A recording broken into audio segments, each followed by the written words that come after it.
this nigga gay. Man, but if any bitch ever been in it, if there's ever a thing was toys in the room, it's multiple holes, and nigga, that's so much shit, nigga. That's so much shit I could put my bank account on a nigga. No things that people don't know. Why are you speaking on somebody who just knows so much about you?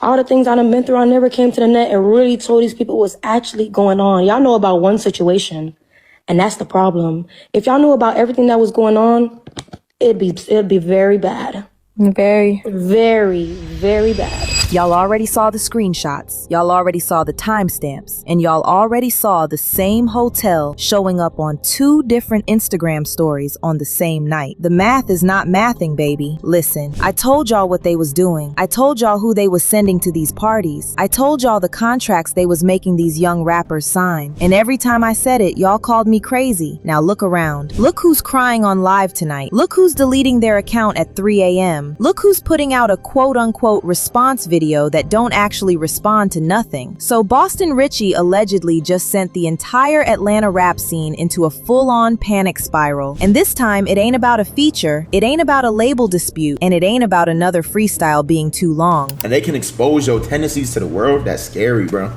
That's scary, bro. That's some personal shit.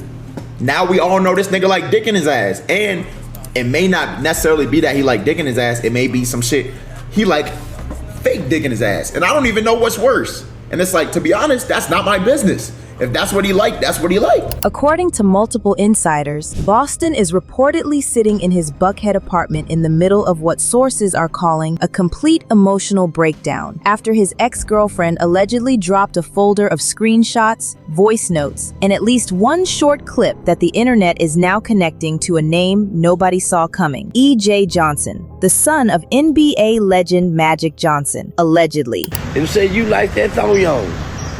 Say you like that thong-yong pushed up in you. Say you like your prostate pushed. Say you like that thong-yong in the prostate, what that little girl say. The best thing you could have done, B. Richey, is not address that bitch lying on you. Now once you address the lie becomes true, because who addressed lie? Now you say you normally take it on the chin.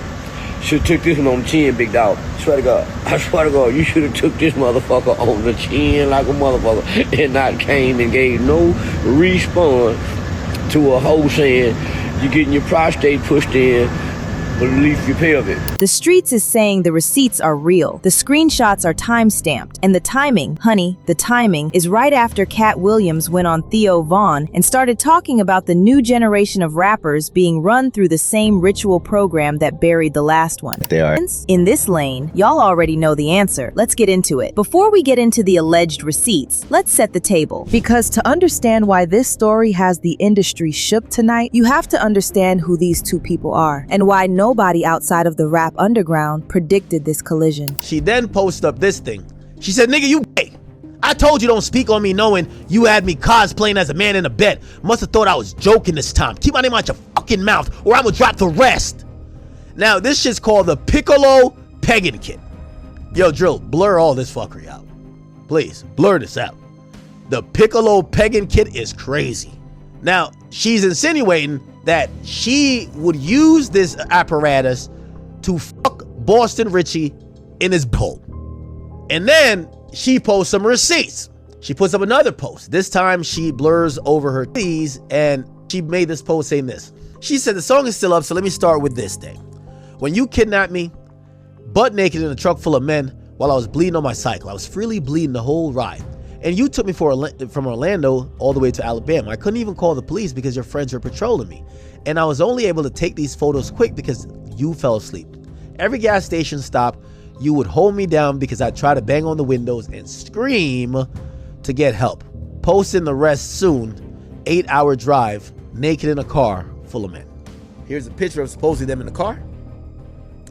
Now, some people did try to make some mention like, well, if you were trying to bang on the window and you had enough time to take the pictures and they were sleeping, why didn't you just call the cops? cops. Boston Richey is one of future signees on Freebands/Epic. He came up out of Tallahassee. He hit nationally in 2022 with Keep Dissing and a feature run that put him on every drill compilation for 18 months straight. He's 28 years old. He's been in the public eye for almost 4 years. He has a baby mama and an on and off public girlfriend, the same ex who, according to multiple insiders, allegedly just released the folder that has Atlanta in a chokehold tonight, allegedly. He's signed to one of the biggest hip-hop machines in the South. He's been quietly elevated over the past 18 months in a way that several blogs have started calling suspicious. More on that in a second. E.J. Johnson, Irvin Johnson III, is the son of Magic Johnson and Cookie Johnson. He's 33 years old. He's been openly out as a queer fashion icon since 2013, and his father has publicly stood by him for over a year. He's hosted his own e-show. He's reportedly worth somewhere north of $1 million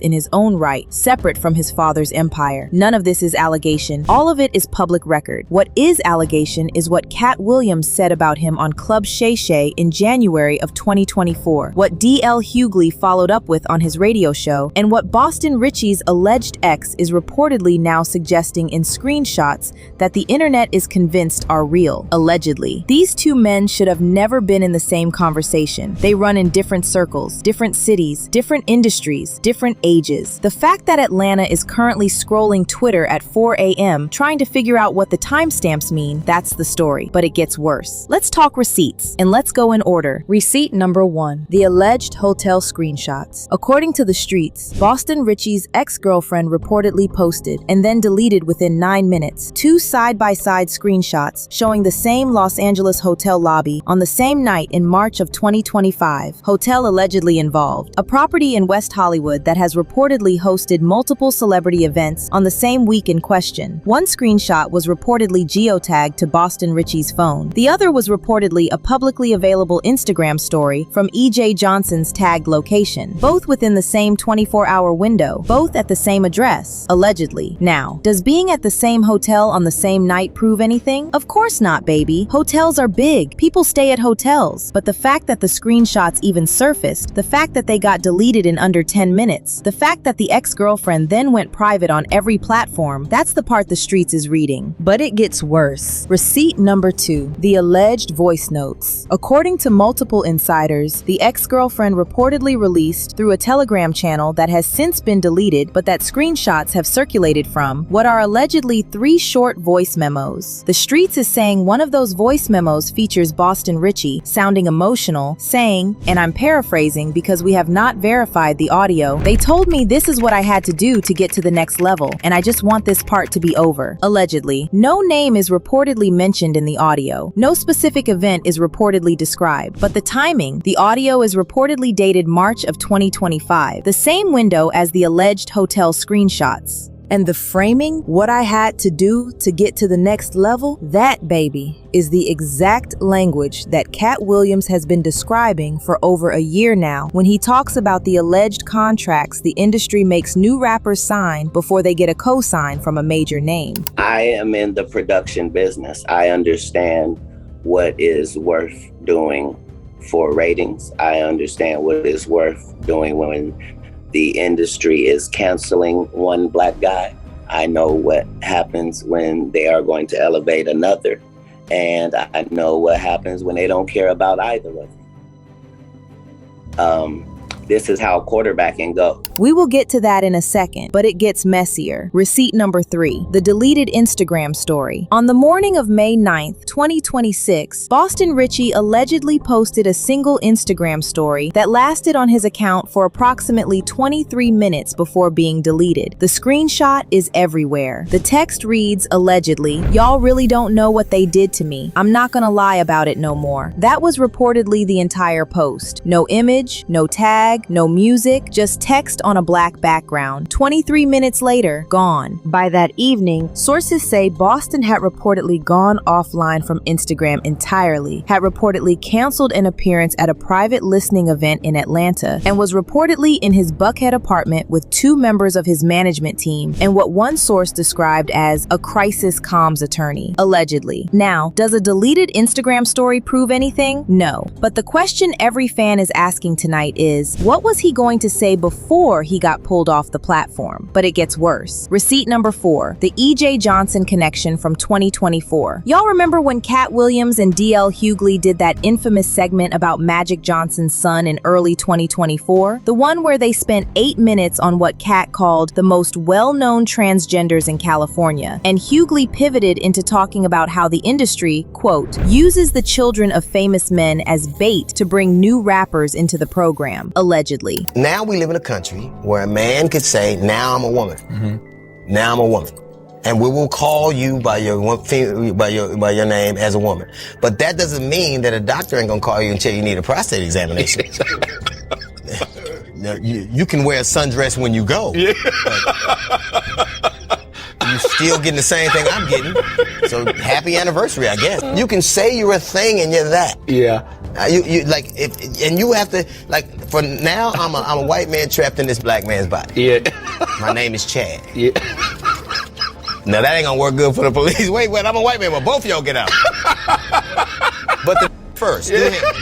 That clip is allegedly the reason multiple labels reportedly issued internal memos about not having their signees attend Hughley-affiliated events for 6 months. That clip is allegedly the reason DL got publicly attacked online for the better part of 2 weeks. And that clip is allegedly the reason a certain rap insider, who I am not naming because the situation is volatile, reportedly told Tasha K that everybody on a free band's contract was put on notice about who not to be photographed with, allegedly. Free Bands is Boston Richey's label. The math is starting to math, y'all, but it gets worse because the alleged contract framework is the part that takes this from gossip to something bigger. Receipt number 5, the Atlanta listening event cancellation. According to multiple Atlanta insiders, Boston Richey was reportedly scheduled to headline a private label-funded listening party at Magic City on the night of May 8th, yesterday. The flyer had been circulating for 3 weeks. The booking was reportedly worth somewhere in the $80,000 to $120,000 range when you factor in the appearance fee, the production cost, and the cross-promotion contracts that several adjacent Free Bands artists had reportedly signed onto, allegedly. 41 minutes after Boston's "I'm not gonna lie about it no more" Instagram story was deleted. 41 minutes, baby. The timestamps are circulating. The entire event was reportedly canceled, not postponed, canceled. The booking agent reportedly issued a one-line statement that read, quote, "Logistical complications, will reschedule TBD. No rescheduled date has been announced." 3 other Free Bands affiliated artists who were reportedly on the supporting lineup have had their appearances quietly removed from their own Instagram bios and tour pages since yesterday morning. That, baby, is what insiders are calling a shadow lineup blackout. When an artist is being managed through a crisis, their entire affiliated camp goes dark for 72 hours minimum while the comms team figures out what story to release. We've seen it before. We saw it with DaBaby in 2021. We saw it with Kodak Black in 2023. We saw it with Young Blue in 2024. The pattern is the pattern, but it gets worse. Receipt number 6, and this is where the bigger picture kicks in. Katt Williams on Theo Von last week. If you haven't watched the clip, go pause this video and watch it because it is unhinged. In it, Katt allegedly described, and I'm paraphrasing because the exact wording matters, what he called the entry-level humiliation ritual that he claims new rappers are now required to perform in order to be elevated from regional artist to national cosign. Didn't name names. He never names names. That's the whole point. But he described the ritual in 3 components. Component 1, being seen publicly at events with figures who are publicly aligned with what Katt calls the program. Component 2, appearing in compromising but deniable photos with a person whose existence creates plausible questions about the rapper's identity. Component 3, accepting a contractual obligation to participate in industry events for a defined period after the initial elevation, allegedly. That's the framework Katt described. He framed it as a 30-year-old industry pipeline. There is a business where they fiddle with the perception of the people, and that's part of the job. Back in the day, it used to be called propaganda. Now it's just called business. They don't say we got to smear the candidate, they smear them. Whoever made you is who is qualified to break you. That's the end of it. When they bought you and put you on that Fox show, it was because you were going to do this and only this. You'll never do that. As soon as you breach that, they done with you too. Facts. Facts. They had decided that they were finished with Will when he did After Earth with Jaden, because there was no way they was going to let Jaden on, because Jaden didn't have to do what you had to do to get in. We're not going to let you put Jaden and Willow on. And from there, they've done what was necessary to take him from a $20 million a movie to put him in a position where maybe it can appear he has a nervous breakdown and now is unemployable. Oh, so you saying, oh, my man. And it's not racist. They did it with the white actors as well. They cut down Angelina Jolie and Brad Pitt and all of them from $20 million a movie people to left them out there to dry and restructured everything. This is business. He framed it as connected to the same machinery that ran through Diddy in the 90s and 2000s. He framed it as the reason a generation of rappers are now reportedly afraid to speak in detail about why they made certain decisions during their first major label cycle, allegedly. Now, none of this proves Boston Richey did anything. None of this proves E.J. Johnson did anything. None of this even proves the screenshots are real. What this does is establish the framework that the streets is reading the alleged screenshots through. And here's the thing about frameworks. Once you have the framework, every coincidence stops looking like a coincidence. Boston getting elevated by free bands in a 13-month window that didn't match his streaming numbers? Allegedly suspicious. Boston having 3 managers in 8 months? Allegedly suspicious. Boston suddenly being photographed at parties in Los Angeles when his entire career to that point had been Florida-based? Allegedly suspicious. The same hotel on the same night as E.J. Johnson? Allegedly suspicious. The deleted Instagram story that said, "I'm not gonna lie about it no more." Allegedly the most suspicious of all. But here's the thing, and here's where the conspiracy web kicks in. Because if you connect what Katt described on Theo Von, plus the alleged hotel screenshots, plus the alleged voice notes, plus the alleged deleted IG story, plus the alleged free band's internal memo, plus the alleged Crisis Comms attorney, plus DL Hughley's 2024 segment, plus Magic Johnson's son's documented presence in industry circles for over a decade, you don't have 8 separate stories, baby. You have one story, and that story is the same story Katt Williams has been telling since Club Shay Shay aired in January of 2024, that there is allegedly a pipeline running through hip-hop that uses humiliation rituals as a contractual entry mechanism that has been allegedly running for 30+ years. All of these big dick deviants is all catching hell in 2024. It's up for all of them. It don't matter if you Diddy or whoever you is, TG Jakes, any of them. All lies will be exposed. That's all. And anyone who takes that the wrong way, know why they take it the wrong way. The truth is the light. And that the same families who have been adjacent to it for 2 generations, the Magic Johnson family, the Diddy family, the Cosby family, the Quincy Jones family, keep showing up in the connective tissue, allegedly. None of these families are being accused of anything. E.J. Johnson specifically is a documented victim of his own father's industry, having pushed him into the public eye as a teenager. That was a very hard thing for me.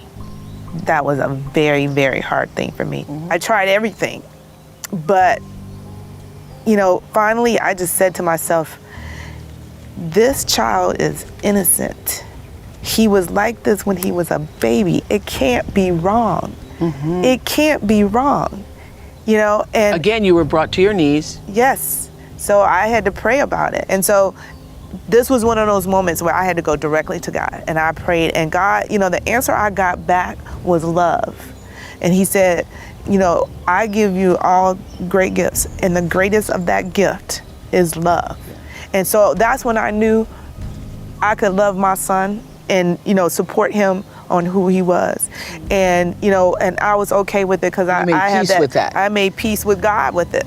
So I'm good. EJ has been remarkably honest about his own life and his own sexuality and his own journey. And where does that come from? I just really am happy to live my life the way that I want to live it and living my truth. And that gives me confidence every day to go out in the world and kind of, do me.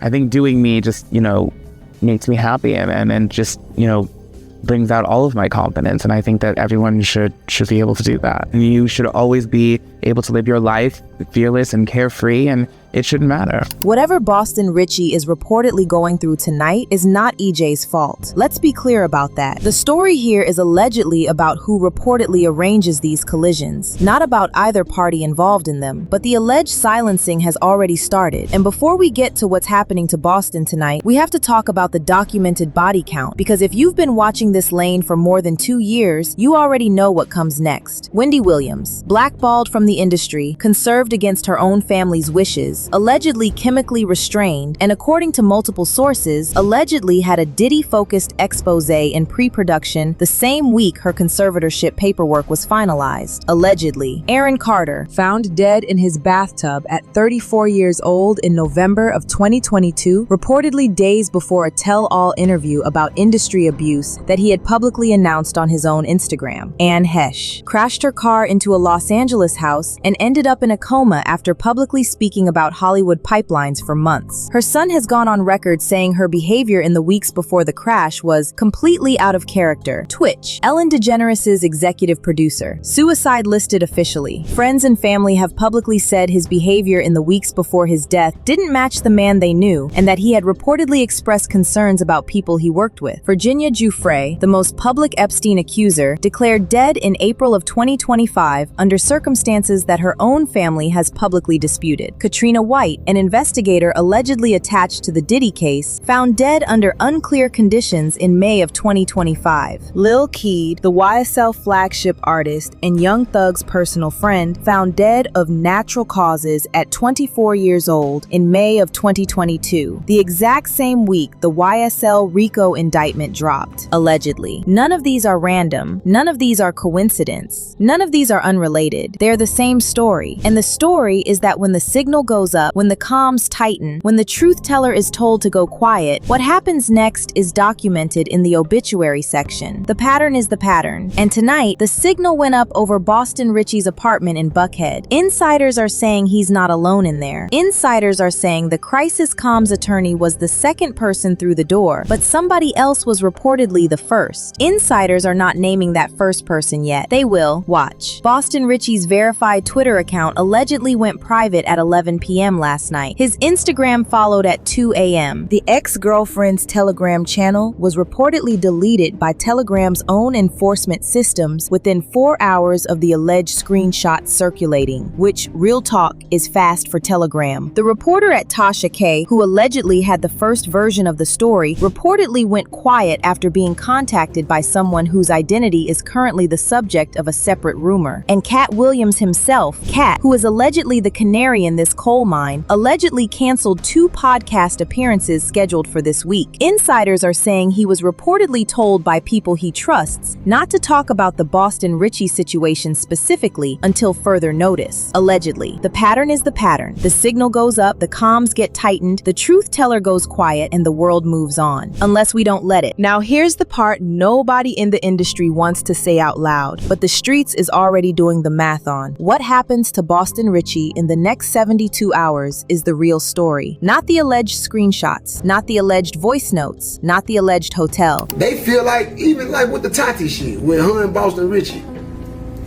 even if a nigga did like to get paid, they ain't finna let her do it no more. No, she ain't pegging nobody else. She better go back. If she like the peg, she better go back to motherfucking me, Boston Richey. Because get what? Cause get what? Even if a nigga like, no, they ain't finna let her do it.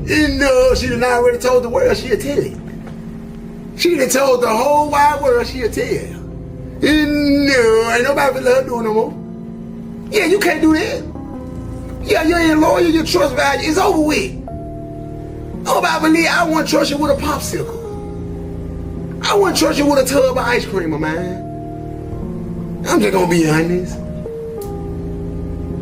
Yeah, I ain't gonna lie. Hell no, I wouldn't trust you with nail secret. No, tell her ass nothing. Tell her ass nothing. She gonna tell on your ass. What happens next? And in this lane, there are only 3 plays the comms team can run, and every one of them is documented from previous cases. Play 1, the mental health break announcement. Sources are saying the most likely move is a sudden announcement, dropped through a verified outlet within 24 to 48 hours, that Boston is taking time to focus on his health and stepping back from the public eye. Watch for it. Watch for the language. Watch for the specific phrase, personal matters. When you see that phrase from a rapper this young, this active, and this commercially elevated, that's not vacation, that's a containment maneuver. We saw this exact playbook run with Kodak Black in 2022, with DaBaby in 2021, with Young Blue in 2024, and reportedly with 2 other rappers whose names are currently on Katt Williams' alleged list. Allegedly. Play 2, the sudden major feature drop, the opposite move. Within 7 to 10 days, Boston reportedly drops a surprise track with a major name attached. Future, Lil Baby,